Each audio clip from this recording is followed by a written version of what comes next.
Olá pessoal, meu nome é Aline Davi, eu sou nutricionista e nesse canal eu ensino nutricionistas a terem uma conduta nutricional assertiva. Hoje nós vamos falar sobre o jejum intermitente. Na verdade não, sobre o jejum. Nós temos vários tipos e um deles é o jejum intermitente. Então olha só, aqui nós temos tipos de jejum. Nós temos o Time Restricted Eating, alguns também falam em Time Restricted Eating, ou seja, nós temos uma restrição alimentar aqui em um período do dia. Além disso, nós temos o jejum intermitente também, assim como a FMD, ou seja, Fast Mimicking Diet.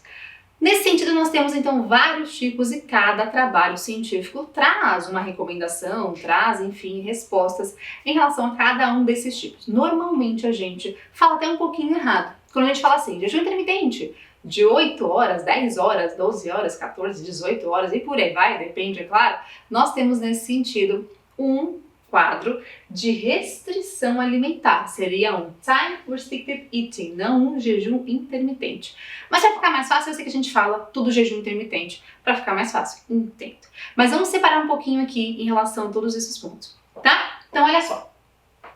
Vamos começar com esse TRE, que seria a restrição em horários. Então nós temos trabalhos que mostram, até mesmo na prática, 14 horas de jejum, 16 horas de jejum, ou seja, a gente restringe o horário de consumo alimentar, a janela alimentar e a janela também que o paciente não está consumindo, está em jejum. É importante lembrar que, nesse sentido, é claro que é fundamental que exista uma adaptação no cardápio desse paciente, no plano alimentar, o que ele vai consumir no momento alimentado. Não é só para simplesmente retirar o alimento e ele come depois o que ele quiser. Então, isso é muito importante. Lembrando que, se é uma opção fazer o jejum, nesse caso o TRE, é importante também calcular as calorias desse paciente. Não adianta fazer jejum sem calcular as calorias. Afinal, sem déficit calórico não existe benefício em relação ao emagrecimento e também em relação a outros pontos aí metabólicos, né? Pois bem, então vejam só, nós temos alguns trabalhos, eu tenho vários, gente. Eu vou te trazer um ou outro aqui para a gente conversar em relação a alguns pontos importantes. Tem trabalhos que mostram, por exemplo, realmente 16 horas de jejum leva a uma redução de peso corporal, desde que exista um déficit calórico. Quando você compara um jejum, nesse caso um TRE, com uma restrição calórica convencional, sem esse período de horário de alimentação, existe também redução de peso corporal. Mas é claro que alguns pacientes nossos preferem um tipo de jejum e alguns pacientes nossos detestam. Então a questão é você adaptar de acordo com o seu paciente. Quanto mais adesão ele tiver, melhor. É uma possibilidade, mas não é uma obrigatoriedade. Então veja que nós temos aqui, nesse trabalho, nós temos mulheres sedentárias com sobrepeso. Existiu uma redução de 2,6 quilos em 4 semanas. Só que é importante lembrar também que é fundamental avaliar a massa muscular. Não é só porque teve redução de peso que eu vou ficar contente, eu tenho que avaliar também a massa muscular. Não estou dizendo que o jejum TRE causa mais redução de massa muscular, até porque esse é um ponto importante a ser conversado com toda a equipe multiprofissional para que exista um treinador auxiliando para que tenha manutenção de massa muscular em qualquer tipo de dieta, é claro, de estratégia alimentar. Então, obviamente, é fundamental o treino e também o consumo adequado de proteínas. Não é porque o paciente faz um TRE que eu vou largar a mão da proteína. Afinal, tem que também preservar a massa muscular. É tão difícil de conseguir ganhar, Perder assim, não dá. Então, em qualquer estratégia é fundamental esses pontos a serem correlacionados. Um outro trabalho mostrou pra gente, 14 horas de jejum ao longo de 3 semanas, reduziu 3% do peso corporal. Ou seja, tem muito trabalho interessante mostrando redução de peso, mas não é algo superior em relação a uma dieta de restrição calórica convencional. Alguns, mais atenção de novo, alguns poucos trabalhos mostram um efeito adicional do jejum TRE em relação a controle de colesterol, triglicérides e também de glicemia do paciente. A questão é, então, será que eu sou obrigada a colocar uma dieta de restrição de horário para esse TRE, para esse paciente, porque ele tem, de repente, uma alteração em colesterol e triglicérides? Não é uma obrigatoriedade. Se o seu paciente não tem aderência, não adianta. Ele não vai conseguir seguir e, consequentemente, o colesterol não vai abaixar. Ou seja, atenção, se o seu paciente consegue seguir, tudo bem, agora se ele não consegue é uma outra história. É uma estratégia interessante? Pode ser, mas não é para todo mundo, então muita atenção a isso. Você que é Nutri-Raiz, você vai realmente aplicar para quem tem necessidade, né? Além disso, jejum intermitente. Então aqui no caso nós temos normalmente uma questão de um dia o paciente come e outro dia ele não come. Um dia ele come e um dia ele não come. E tem outras estratégias que derivam disso. Então nós temos protocolos, por exemplo, de uma restrição de calorias um pouco diferenciada. Ou seja, o paciente fica um dia se alimenta e no outro ele tem uma restrição calórica expressiva, onde ele vai consumir cerca de 25% do que ele comeria, do que ele come nos dias alimentados. Então, ou seja, um dia 100% e um dia 25%. Um dia 100% e um dia 25%.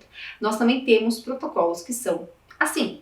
E o outro tipo de protocolo, que é muito comum também, é a questão do 5-2, ou seja, o paciente faz ao longo dessa semana, então são 5 dias alimentados e 2 dias ele faz o jejum. E lembrando também que nós temos derivações desse protocolo, onde nesses 2 dias de jejum pode ser também, não um jejum de fato, mas uma restrição expressiva das calorias consumidas. Então é uma outra ideia também. 5 dias alimentado totalmente e 2 dias com uma alta restrição calórica, que pode ser, por exemplo, 25% do que ele consome nos dias de alimentação. Então são vários protocolos, eu trouxe aqui alguns para vocês.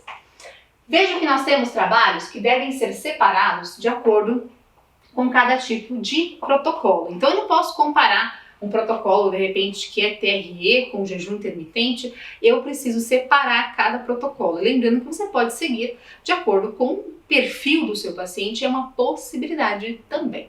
Aqui nós temos então um trabalho que fez o seguinte: primeiro eles colocaram ao longo de 6 meses os pacientes em jejum, ou seja, um dia ele consumia, sim, não era bem um jejum, era uma restrição alimentar mais severa, né? Ele consumia 50% um dia e no outro dia 150%. Para que ele verificasse se essa modificação em quantidades ofertadas existiria algum tipo de benefício adicional. E o outro grupo, que era o grupo controle, comia 100% todos os dias. Então, um comia igual todos os dias e o outro grupo, para verificar essa alteração no consumo alimentar, comia 100, 150 e 50, 150 e 50 a cada dia. E aí depois eles passaram por um outro protocolo de restrição de déficit calórico, ou seja, mais 6 meses nesse mesmo esquema com déficit calórico. E verificou-se a redução de peso entre ambos os grupos, ou seja, aquele que come igual todos os dias e aquele que come alterado ao longo dos dias, foi igual. Então não tivemos redução mais expressiva em relação ao peso corporal. Além disso, foi identificado também colesterol, glicemia, insulina do paciente, triglicéridos plasmáticos e verificou-se nenhuma alteração em ambos os protocolos. Claro que você pode falar assim, mas Aline, eu encontrei um trabalho que mostra a diferença. Sempre vai existir, gente, sempre vai ter os dois lados da moeda. A questão é, para que exista uma grande evidência científica, a gente precisa de dados mais concretos, de vários pesquisadores estudando a mesma condição e terem dados iguais, ou seja, nós não temos evidência científica ainda dizendo que o jejum intermitente é melhor para emagrecimento. Isso não existe. Você pode fazer sem problemas, mas não é que ele é melhor para emagrecimento. Além disso, o outro protocolo, que seria 5-2, né? Então 5 dias alimentado normalmente e 2 dias mais restrito. Então vejam que ele fez o seguinte: 25% nos dias de restrição alimentar do que ele consumia. Então não era um jejum completo, né? Ele comia 25%. E além disso, ele fez isso ao longo de 10 meses e verificou-se com pessoas com sobrepeso e obesidade uma redução de peso corporal de 6,4 quilos naquele que fez o protocolo 5-2 e pacientes com restrição calórica convencional 5,6 quilos. Ou seja, nós temos aqui um resultado que é muito semelhante, não existe diferença significativa. Você pode falar, mas 6,4 é maior que 5,6, concordo. Mas ao longo do trabalho, ao longo dos meses estudado, colocando isso numa estatística, não existe diferença entre esses dois dados.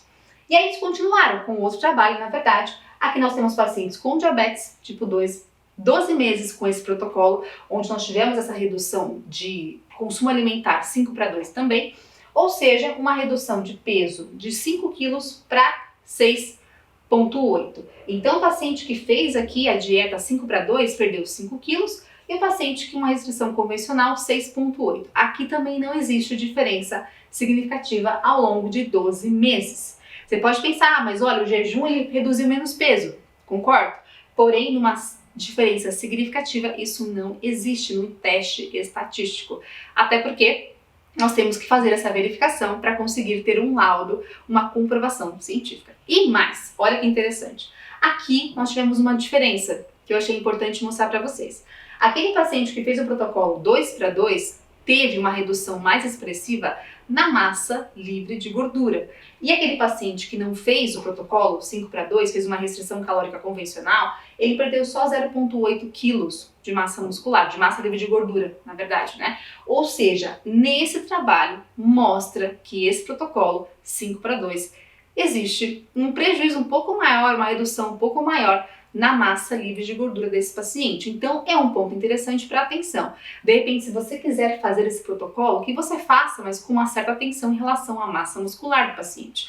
Que você aumente a proteína, que ele faça um treino de força para que auxilie na manutenção da massa muscular. Lembrando que essa recomendação a gente faz para qualquer tipo de estratégia, né? Não só para essa daqui.